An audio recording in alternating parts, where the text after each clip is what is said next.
হাওরের বিস্তীর্ণ জলরাশি বিদায় জানাচ্ছে। শীতের আগমনী বার্তায় ভাটির মানুষের কর্মচাঞ্চল্য ফিরে এসেছে।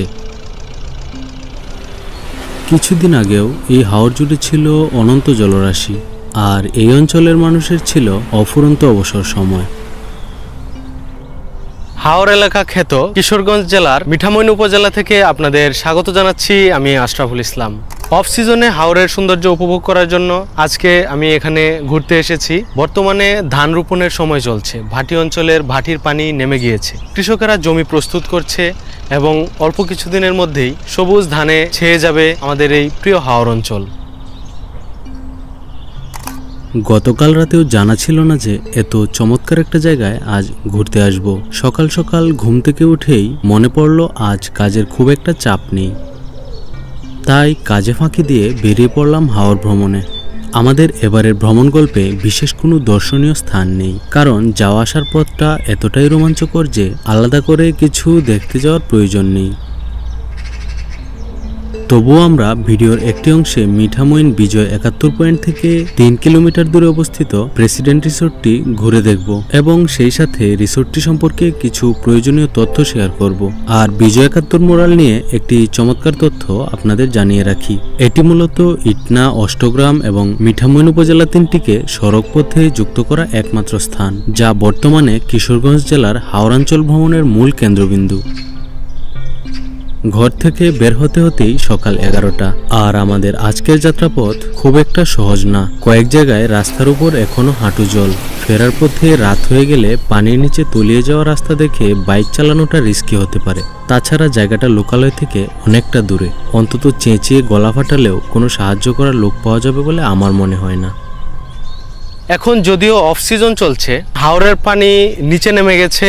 আসলে এটা এই এলাকায় ঘুরতে আসার জন্য আদর্শ সময় না, যদিও পানির সময় অনেক বেশি সুন্দর থাকে। এবার কিছু জরুরি বিষয়ে কথা বলি। যারা ঢাকা বা দেশের অন্যান্য জেলা থেকে ঘুরতে আসবেন তারা শুরুতে ট্রেন বা বাসে করে কিশোরগঞ্জ শহরে আসবেন। তারপর কিশোরগঞ্জ শহর থেকে সিএনজি নিয়ে করিমগঞ্জ উপজেলা হয়ে চলে আসতে হবে বালিখোলা ফেরিঘাটে। এখান থেকে আমাদের মূল চ্যালেঞ্জিং এবং ইন্টারেস্টিং ভ্রমণ গল্প শুরু হবে।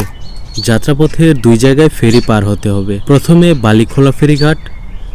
নদী পার হতে খরচ পড়েছে 50 টাকা এবং সড়ক পথে আরও 18 কিলোমিটার দূরত্ব পাড়ি দিয়ে আবারও শান্তিপুর ফেরিঘাট, সেখানে খরচ পড়েছে 40 টাকা।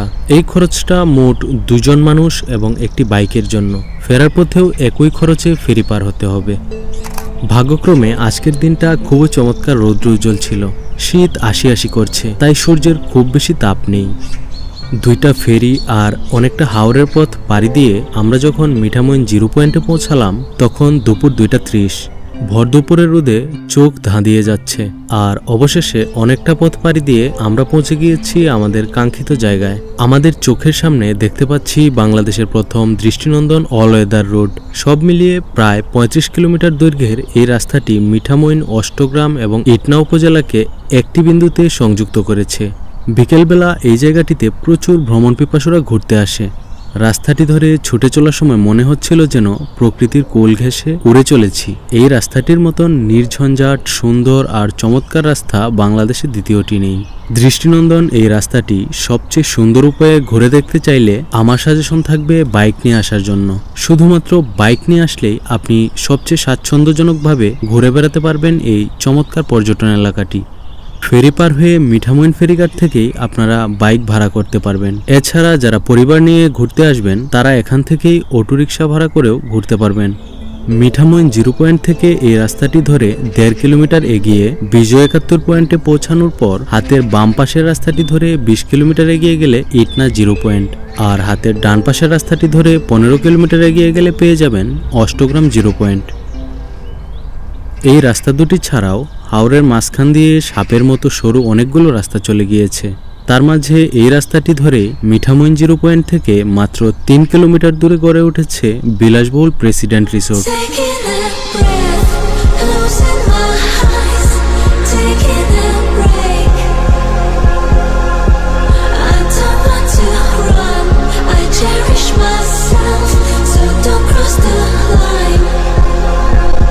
ইটনা, মিঠামইন এবং অষ্টগ্রাম উপজেলা ঘুরে দেখলাম এবং বর্তমানে আমি আছি প্রেসিডেন্ট রিসোর্টে।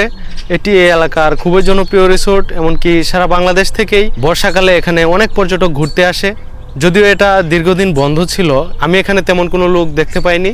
আমি এসেছি এবং আমি আমার একটা ফ্রেন্ড নিয়ে এসেছি, আমরা দুইজনই আছি। বিশাল এলাকা নিয়ে এটা গঠিত এবং চারপাশে হাওরের ইনফিনিটি ভিউ পাওয়া যায়। রিসোর্টটি ঘুরে দেখার জন্য টিকিট সিস্টেম চালু আছে। জনপ্রতি টিকিট খরচ 100 টাকা। তাছাড়া যারা এখানে রাত্রি যাপন করতে চান তাদের জন্য 4 থেকে 8,000 টাকা প্রতি রাতে বিলাসবহুল রুম পাওয়া যায়। যারা এখানে রাত্রি যাপন করতে চান অনলাইনে সার্চ করলেই যোগাযোগ নাম্বার সহ সবকিছু বিস্তারিত পেয়ে যাবেন। যদিও বর্তমানে এখানে আসতে 2টি ফেরি পার হতে হয়, তবে খুব শীঘ্রই মাত্র 1টি ফেরি পার হয়ে এখানে আসা সম্ভব হবে, কারণ মিঠামইন ফেরিঘাটে নির্মাণ হচ্ছে 1 কিলোমিটার দীর্ঘ একটি সেতু। সবকিছু ছাপিয়ে আমার কাছে হাওরের সূর্যাস্ত দেখাটা এতটাই আবেগঘন লেগেছে যে আমি আবারও এখানে ফিরে আসতে চাই শুধুমাত্র এই সূর্যাস্তটা দেখার জন্য। এই সিজনের শেষ জলরাশির উপর পশ্চিম আকাশের হেলে যাওয়া সূর্যের কমলা আভা এত বেশি মায়াবী আবেগ সৃষ্টি করেছে যা আমাকে বারবার সেখানে ফিরিয়ে নিয়ে যাবে। আমি চেষ্টা করব কয়েক মাস পর যখন সম্পূর্ণ হাওর সবুজ ধান খেতে সুশোভিত হয়ে যাবে তখন আবারও একবার এখানে এসে সবুজের মাঝে হারিয়ে গিয়ে একটি বিকেল কাটাতে। সেই ভ্রমণ গল্প জানতে চাইলে এখনই সাবস্ক্রাইব করে রাখতে পারেন। একদিনের ভ্রমণ গল্পে ইতি টানার সময় হয়ে এসেছে, কারণ দিনের আলো শেষে সন্ধ্যার অন্ধকার চারদিক থেকে ঘিরে ধরেছে। এই নিস্তব্ধ জনমানবহীন হাওরের রাস্তা ধরে এখন বাড়ি ফিরতে হবে। ভাবতে কিছুটা গা শিউরে উঠছে। পরবর্তী ভ্রমণ গন্তব্যের নতুন কোনো গল্প নিয়ে আপনাদের সামনে হাজির হব খুব শীঘ্রই। সে পর্যন্ত ভালো থাকুন, সুস্থ থাকুন আর নিরাপদে ভ্রমণ করুন।